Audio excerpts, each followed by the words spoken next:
দর্শক, আমি এই মুহূর্তে রয়েছি সাভার পৌরসভার একমাত্র যে অনুমোদিত পশুর হাট রয়েছে, কোরবানির পশুর হাট গেন্ডা, সেই পশুর হাটে। তো আপনাদেরকে যদি এই কোরবানির হাটের যদি আমি বর্তমান পরিস্থিতিটা একটু জানাতে চাই, যে এখানে আমরা চারদিকে লক্ষ্য করলে দেখতে পারবো বিপুল পরিমাণ আসলে পশুর যে সমাগম সেটি আসলে রয়েছে।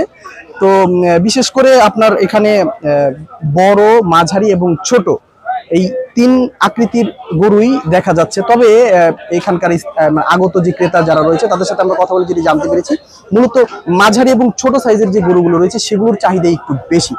তবে বেশ কিছু আমরা অনেক বিশাল দেহি গরু আমরা এখানে লক্ষ্য করতে পেরেছি। তবে এখানকার বিক্রেতা যারা রয়েছে তারা বলছে আসলে এখন পর্যন্ত ক্রেতা সমাগম সেই উল্লেখযোগ্য হারে আসলে ক্রেতা সমাগম এই হাটটিতে এখনো ঘটেনি।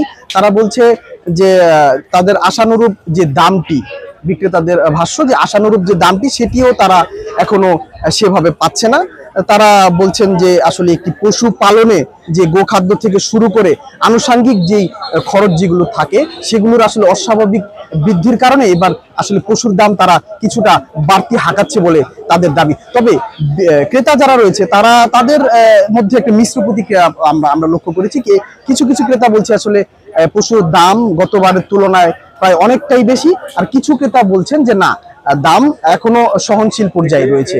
তো এর পাশাপাশি আমরা যদি এই হাটটি, এই হাটের আসলে সার্বিক যে পরিস্থিতি সেটি যদি আপনাদেরকে জানাই, এখানকার যে ইজারাদার যারা রয়েছে তাদের সাথে আমরা কথা বলেছি, তারা জানিয়েছে যে এই হাটে সামগ্রিক যে নিরাপত্তার যে বিষয়টি সেটি আসলে তারা দেখভালের জন্য এখানে একটি পুলিশ ক্যাম্প স্থাপন করেছে। এর পাশাপাশি যে যারা পাইকার যারা এসেছে দেশের বিভিন্ন অঞ্চল থেকে গরু নিয়ে, তাদের জন্য আসলে থাকা, খাওয়া এবং গোসল, এর পাশাপাশি পয় নিষ্কাশনের যে ব্যবস্থা সেটি আসলে তারা রেখেছে এবং নামাজেরও একটি স্থান এখানে তারা মূলত তৈরি করে রেখেছে। এবং ক্রেতা যারা রয়েছে তাদের জন্য আসলে হাসিল, তারা বলছে যে সরকার নির্ধারিত যে হাসিলটি সেটি তারা এখানে রাখছে।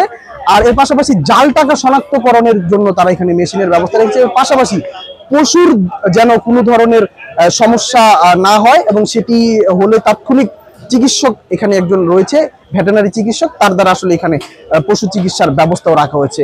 তো এর পাশাপাশি এখানে যদি আমরা আপনাদেরকে দেখি, গরুর পাশাপাশি মহিষ এবং ছাগল ও ভেড়ারও বেশ সমাগম রয়েছে। তো দর্শক, এই ছিল আমার কাছে আসলে সাভারের গেন্ডা পশুর হাটের বিস্তারিত। ধন্যবাদ।